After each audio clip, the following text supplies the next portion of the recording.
A'udzubillahi minasyaitonirrajim. Bismillahirrahmanirrahim. Bagaimana yang disampaikan Allah di dalam Al-Quran, Allah bersabda, wa ma khalaq a'udzubillahi minasyaitonirrajim wa ma khalaqtul jinna wal insa illa liya'budun, dan tidaklah aku ciptakan atau aku adakan jin dan manusia illa liya'budun, kecuali aku ciptakan agar mereka jin dan manusia itu beribadah. Kemudian oleh salah satu sahabat yang terkenal alim yaitu Abdullah bin Abbas menafsiri ayat ini, liya'budun, illa liya'budun adalah illa liya'rifun, kecuali bahwa supaya jin dan manusia itu mampu mengenal kembali kepada Allah. Arti mengenal itu sudah bukan jarine ya, karena dia sudah kenalan langsung atau mengetahui. Kalau masih jarine, maka disinyalir bahwa orang tersebut baru mengenal namanya, yakni Allah. Jere siapa? Jere gurune, jere kiyaine. Nah, maka oleh para ulama bahwa kewajiban pertama manusia, awal kewajiban atau ketetapan semesta yang semestinya harus dimiliki ya, artinya setiap manusia itu ditetapkan untuk punya kompetensi mengetahui sang penciptanya dengan kalimat awalu wajibin alal insani ma'rifatul ilahi bistiqoni. Awal ketetapan yang yang dibebankan kepada manusia adalah mengenal Allah dengan yakin. Artinya yakin itu bahwa dia sendiri mengetahui, bukan lagi katanya mengalami sendiri. Terus kemudian ketika manusia ini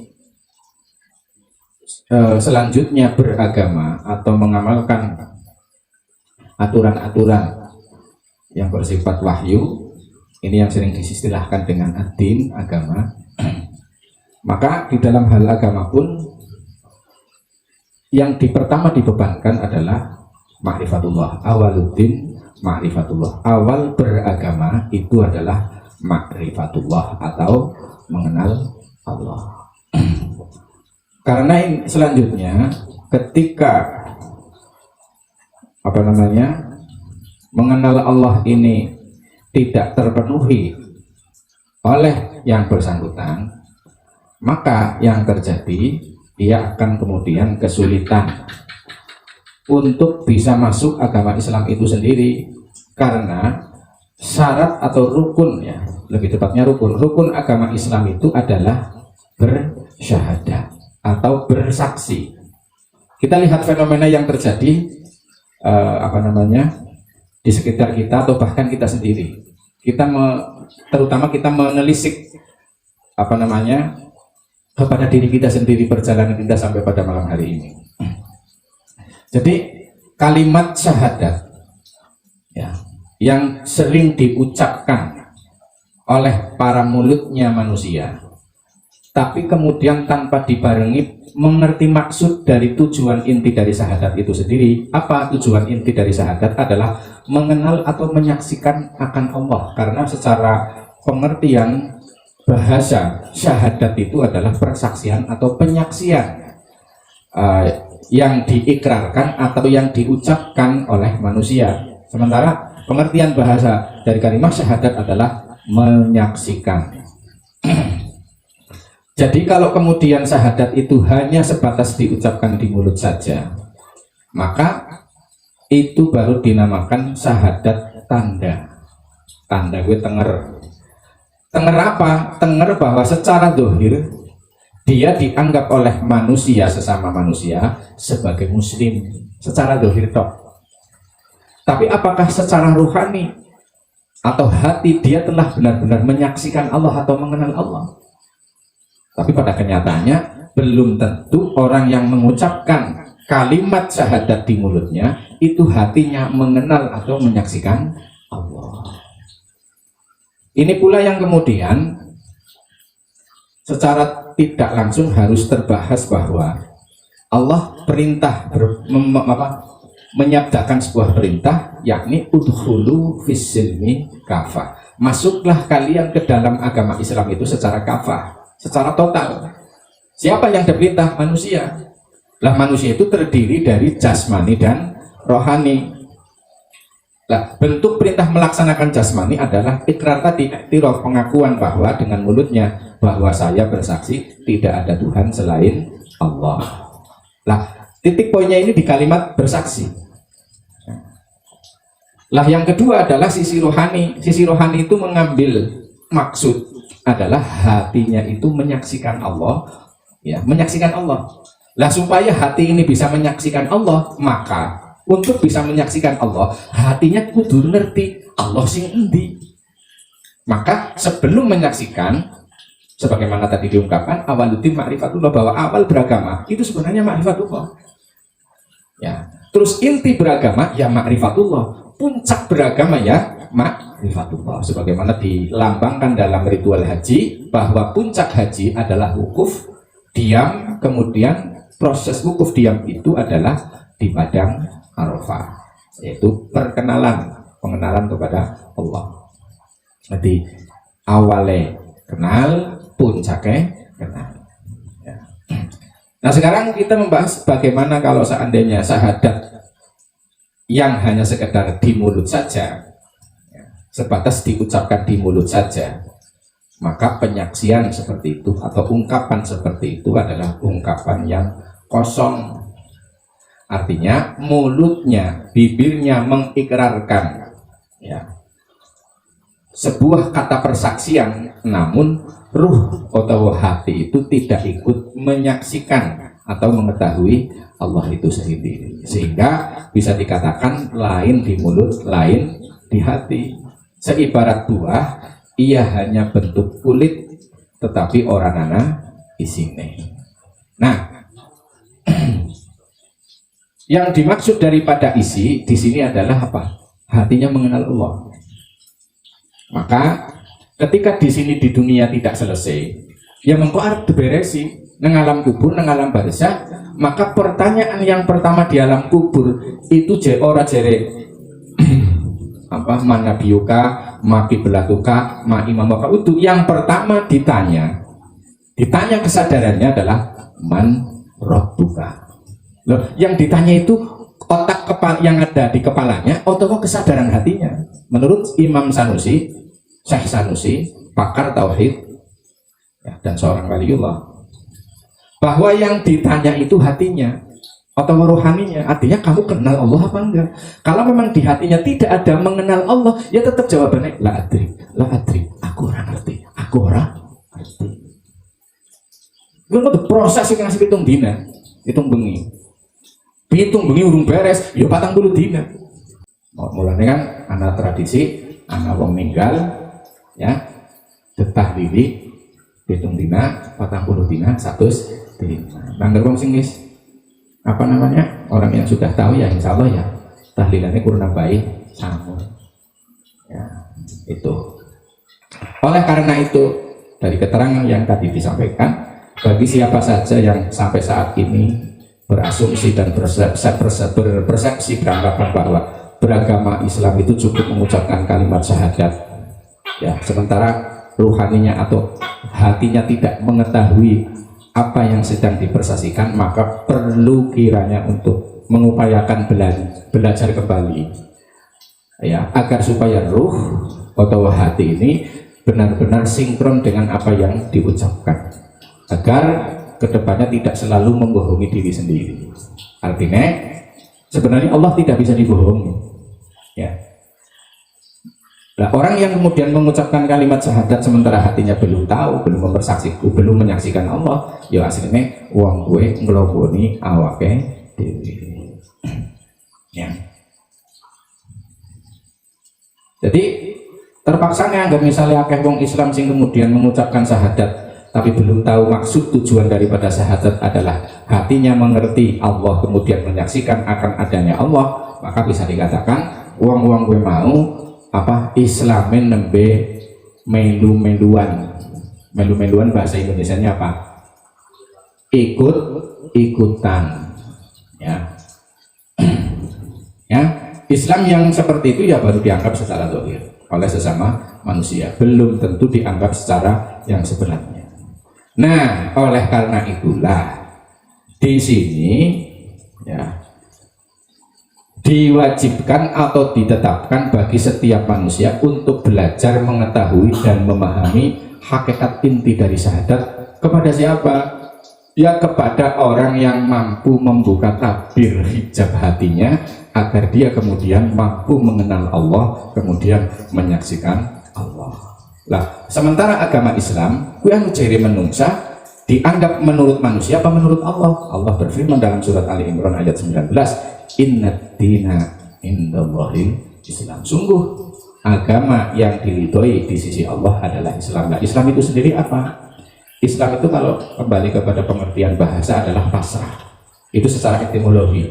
Tetapi kemudian secara istilahi atau secara terminologi, pengertian secara ilmu pengetahuan, maka Islam itu adalah sebuah kumpulan daripada perkara-perkara, ya kumpulan daripada perkara-perkara yang ketika perkara-perkara itu disusun maka menjadi bagian dari Islam. Tapi secara bahasa, secara makna bahasa adalah pasrah. Sementara Islam itu dibangun atas 5 perkara atau 5 rukun. Yang pertama adalah syahadat itu. Kembali maring syahadat itu begitu. Nah, kalimat inna dina indallahil Islam ini sangat jelas ya. Jadi agama yang diridhoi di sisi Allah bukan di sisi manusia adalah Islam. Sementara Allah sendiri itu dalam menilai hambanya itu bukan dari fisiknya. Innallaha la yanzuru ila suwarikum wala ila ajsamikum walakinnallaha yanzuru ila qulubikum. Allah itu tidak melihat, sungguh Allah tidak melihat rupa kalian, jisim jasad kalian, tetapi Allah melihat hati kalian. Nah, seseorang manusia yang sebatas melafadzkan kalimat syahadat tetapi dia sendiri belum ya mengenal Allah, selanjutnya menyaksikan Allah, seibarat buah padi ning sing kosong. Angger cara wong Jawa ki ngarani parine pari gabuk. Angger pari gabuk biasanya dibuang di peluruan atau pawon ya. Mereka tidak punya pegangan kecuali kata dan mengikuti orang lain. Jari iya, jari kai, jari gurune, jari ustade. Lah takon ustade ditakoni maning, lah kok jari sapa? Ini jari gurune maning. Belacak ternyata rantai berantai ya. Rantai berantai kepriwe? Rantai berantai dalam hal tiru meniru utawa ambil istilah wong Jawa niku kulak jere adol dean bati bingung. Jadi ibarat mengucapkan sesuatu tapi orang ngerti maksudnya pada baik kayak burung beo ya, pandai mengucapkan tapi tidak tahu maksud daripada yang dikatakan. Dengan gambaran yang seperti itulah marilah kita bersama-sama di tempat ini untuk selalu istiqomah ya, agar bisa tahu maksud dari tujuan dari hakikat atau inti dari kalimat syahadat itu sendiri. Karena apa? Karena syahadat adalah pokok atau poros atau fondasi kita dalam beragama, yang dimana hal itu adalah menentukan hubungan kita dengan Allah, agar Allah menilai diri kita benar-benar telah bersaksi mengenal akan Allah. Nah, jadi pokok dasar dalam mengucapkan, mengikrarkan kalimat syahadat adalah mengenal Allah dan Rasulnya. Itu pokok inti dasar syahadat. Artinya Pak, prakteknya kepiye? Prakteknya pada saat kita mengucapkan 2 kalimat syahadat, terutama syahadat tauhid, ya, dan saat kita sedang atau mau melaksanakan sholat, maka semestinya kita menghadirkan Allah terlebih dahulu dalam kesadaran hati. Menghadirkan, ya, menghadirkan itu apa? Angger bahasa Jawa itu mendatangkan Allah atau menyadari Allah di dalam hati kita. Terus kemudian Allahu Akbar. Arti Allahu Akbar bahwa hati kita itu sudah melihat Allah, mengenal Allah, Allah yang maha besar, meliputi langit bumi, meliputi lahir batin manusia. Itu. Dan sebenarnya prepare atau persiapan seseorang sebelum melaksanakan sholat itu sebenarnya wis didodoki. Orang takbiratul ihram arep sholat, komat ya jane lagi didodoki. Allahu Akbar, Allahu Akbar, asyhadu an la ilaha illallah, asyhadu anna Muhammadar Rasulullah, hayya 'alas shalah, hayya 'alal falah, qad qamatis shalah, qad qamatis shalah, Allahu Akbar, Allahu Akbar, la ilaha illallah. Kuwi kan didodoki warawiri. Qomat. Lah sedurung qomat biasanya apa? Azan. Ya, azan malah lebih gampang Allahu Akbar, Allahu Akbar. Kuwi jane ndodoki kesadarane ati. Kesadaran yang bagaimana? Kesadaran bahwa yang ada ini sebenarnya Allah. Itu diduduki warawiri.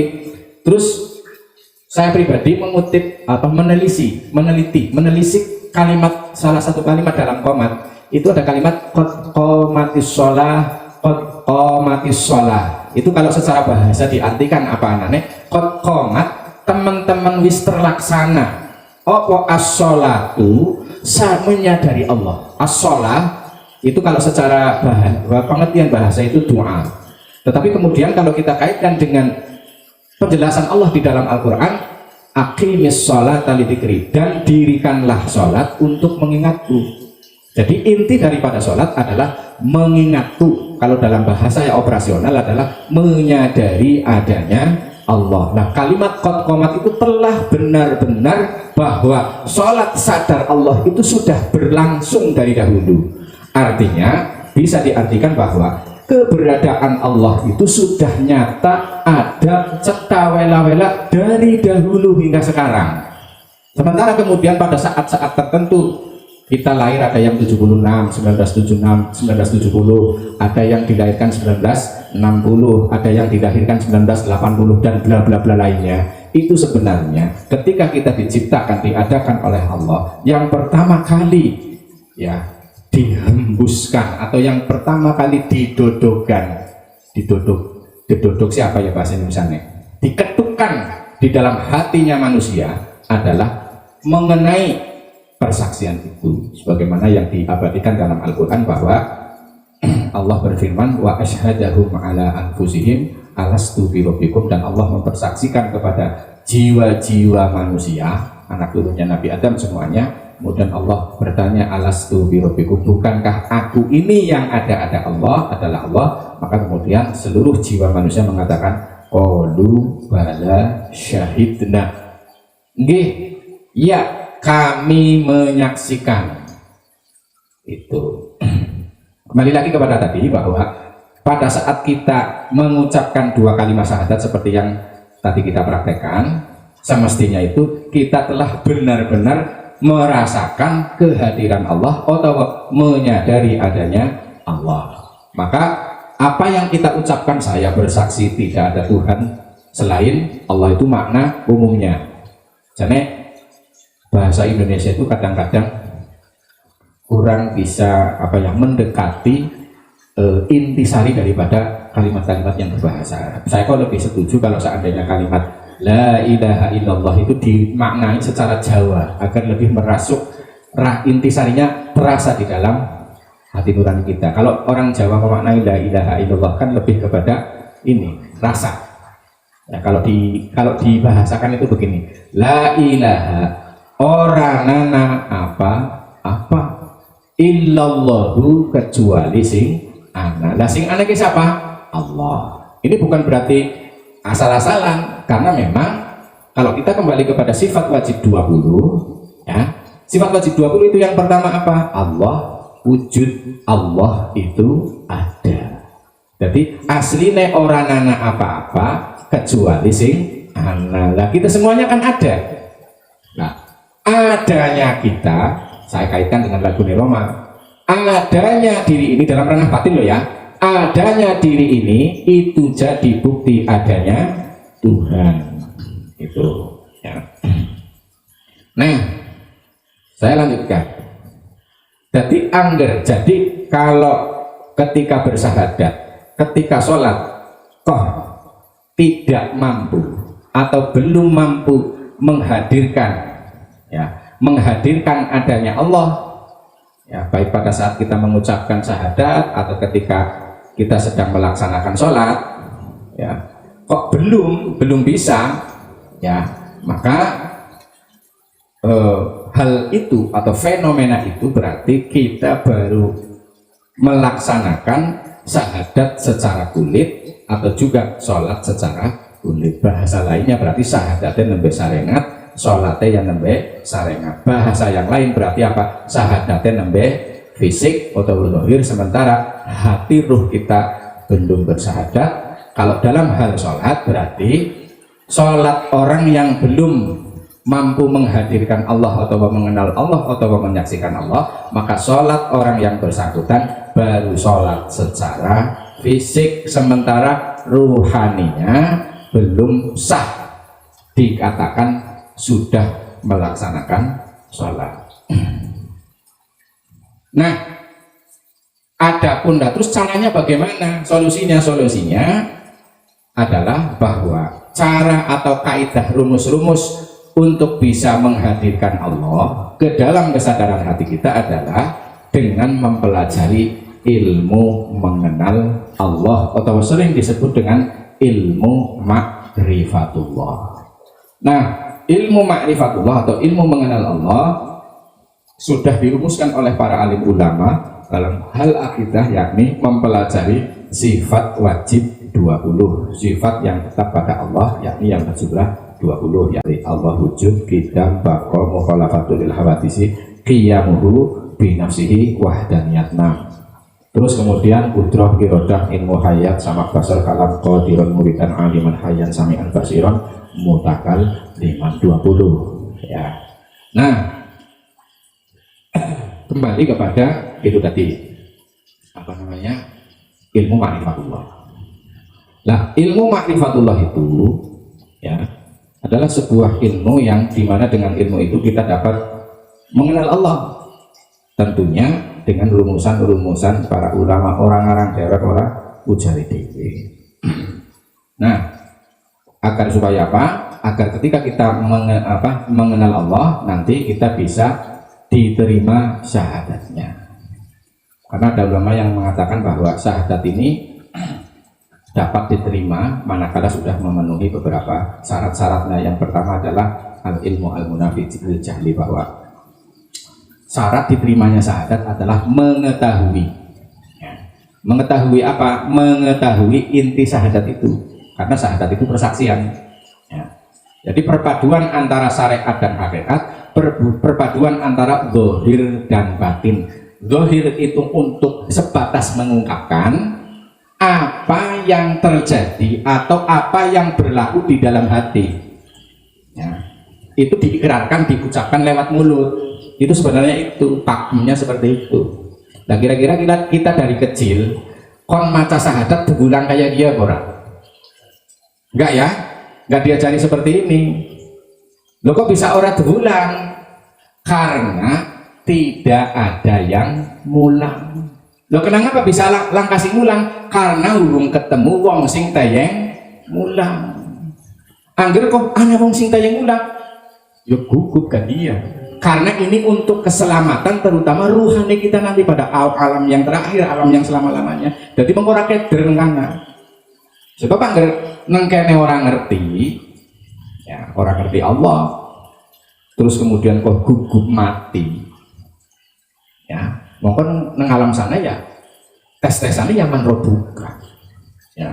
Orang ditakoni pahalmu apa, bandamu sepira, orang bisa orang kanggo gawe. Nah, nanti menurut keterangan juga bahwa ketika orang yang mampu menjawab pertanyaan yang pertama itu tadi, menrobuka, kohta yang jawab, maka pertanyaan yang selanjutnya lebih ringan. Jadi yang paling berat itu menrobuka ya. Lah yang ditanya itu apakah pikiran-pikirannya atau hatinya? Ya hatinya ya, karena di sana itu sudah berdimensikan ruhani atau alam hakiki. Terus jadi syarat diterimanya syahadat adalah dia mengetahui ya. Mengetahui pertama adalah mengetahui arti ya, arti daripada syahadat itu sendiri, kemudian mengerti isi daripada syahadat itu sendirilah. Isi syahadat itu adalah dia menyaksikan Allah ya. Menyaksikan itu berarti melihat. Melihat dengan apa? Nah, ini perlu kita bahas. Melihat secara hati nurani. Mana toh yang Allah itu yang mana? Yang melihat adalah hati kita. Lah hati itu apa? Hati itu sebenarnya sebatas cermin saja. Ya, cermin berarti apa? Pengilon. Pengilon itu berarti apa? Dia hanya menampilkan apa yang ada di depannya. Kalau cermin itu bening, cermin itu bersih, cermin itu masih fitrah, ya, maka ia ya dapat menampilkan apa saja yang ada di dalam cermin itu. Jadi posisi cermin hatinya manusia itu seperti cermin lah, bersih, fitrah, seperti bayi yang baru lahir, ya, buru mana pikiran, buru mana perasaan dan lain sebagainya. Makanya bayi sing lain itu taksih fitrah, taksih suci, ya. Tetapi kemudian bayi itu terkontaminasi oleh dunia eksternalnya, kemudian masuk ke dalam batinnya lewat mata dan telinga, kemudian diolah di pikiran-pikirannya, kemudian perasaan yang di dada itu juga terlibat, ya. Pada saat dia sudah umur 7 tahun, dia dituntut untuk bisa menyadari Allah dengan dalil bahwa Nabi memerintahkan jika anak kalian sudah umur 7 tahun maka kongkonan sholat. Nah, sholat di sini juga mengandung dua pengertian. Yang pertama sholat zahir, yang kedua adalah sholat batin. Sholat zahir yo cengkang-cengking umat-umat komat kamit, sholat batin menyaksikan kembali anane Gusti Allah atau menyadari Allah. Itu sebenarnya. Kemudian kok sampai umur 10 tahun, ya, anak ini tetap harus diingatkan untuk melaksanakan dua dimensi sholat itu tadi, zahir dan batin, sholat syariat dan sholat hakikat. Jika umur 10 tahun ini tidak diodik, tidak dikitik agar dia kemudian gerigak ke bahasa Indonesia apa? Gerigak, ngerajuk. Nah, ngerajuk apa bahasa Indonesia? Ketanggapan, ini bahasa Jawa mana? Artinya bahwa dia ngerajuk lah, ngerajuk bahasa Indonesia nya nggak tahu. Ya, jenggelat, jenggelat ya bahasa Indonesia mana? Bahasa Jawa mana? Ya, digiting itu, sholat, pengertian, sholat itu fisiknya kondengkal tunggul umat, tutup umat, hatinya menyadari bahwa yang ada hanya Allah itu. Nah, mungkin pemaparan yang bisa saya sampaikan pada kesempatan kali ini mungkin itu saja yang bisa saya sampaikan, ya. Kenapa kita harus mengenal kembali kepada Allah? Karena kita memang berasal dari Allah, agar kemudian kita bisa melakukan ibadah-ibadah yang lain dengan sempurna. Artinya kesempurnaan itu kita menjalin hubungan dengan Allah itu tidak bertepuk sebelah tangan atau ujar dewe. Ya, yang perlu digarisbawahi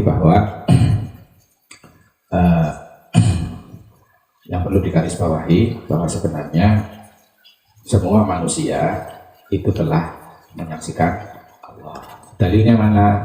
Dalilnya bahwa Allah telah mempersaksikan dirinya, ya, saat ruhnya ditiupkan kepada setiap janin bayi, ya, alas wa asyhadahum ala anfusihim alastu bi rabbikum qalu bala syahidna, ya, kami menyaksikan bahwa yang ada atau engkau ini Tuhanmu, yang ada ini engkau, Allah yang menciptakan kami.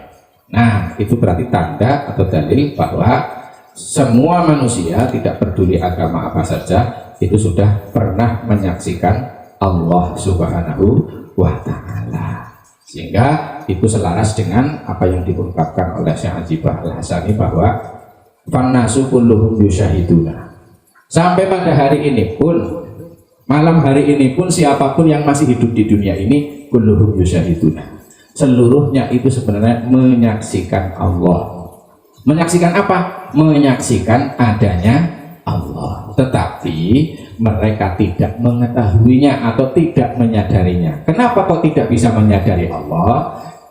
Bahwa yang menyebabkan itu apa? Yang menyebabkan adalah bahwa ketika manusia kesadaran awalnya itu di hati fitri, ya, adanya di hati, kesadaran adanya itu di hati fitri suci, tidak berkesimpulan, tidak menyimpulkan dan lain sebagainya, tapi kemudian kemasukan informasi dari luar sehingga dia mengambil kesimpulan, mengambil pengetahuan dari luar dirinya, padahal dia itu sudah membawa pengetahuan langsung dari Allah.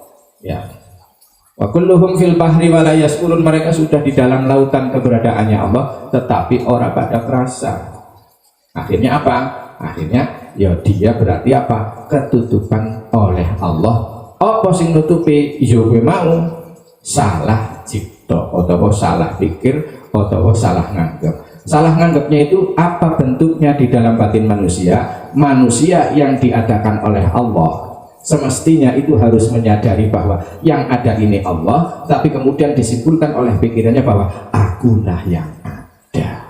Nah, ketika menyimpulkan aku ada, maka secara otomatis akhirnya nutupi anane Gusti Allah. Jadi aslinya tutupi Gusti Allah ki ora ana. Tidak ada yang bisa nutupi kecuali salah pikir gue mau.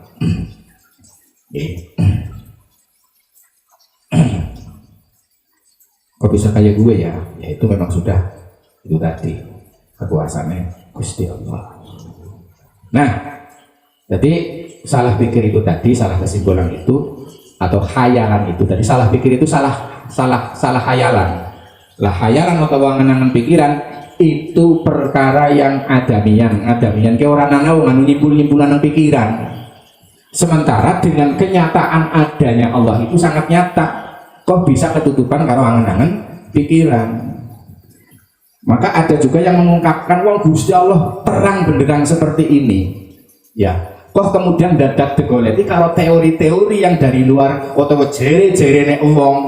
Sing wong kuwi anu jere anu ngandang pikirane wong kuwi beber-beber. Nah, akhirnya ngandalna ibarat sinar lilin yang diangan-angan kepala. Merasa lebih benar daripada terangnya matahari yang sangat terang benderang. Kuwi jenenge wong pinter. Itu begitu. Nah, inilah yang kemudian harus kita bongkar semuanya, ya. Bongkar agar kita itu tidak terdistorsi oleh doktrin-doktrin yang masuk ke kepala kita. Karena kita sudah membawa dalil yang sangat nyata, yaitu adanya Allah itu sendiri. Itu kata seniku. Mungkin cukup sekian dulu untuk pertemuan pada malam hari ini. Kurang lebihnya mohon maaf. Jikalau nanti ada pertanyaan juga bisa disampaikan. Kurang lebihnya mohon maaf.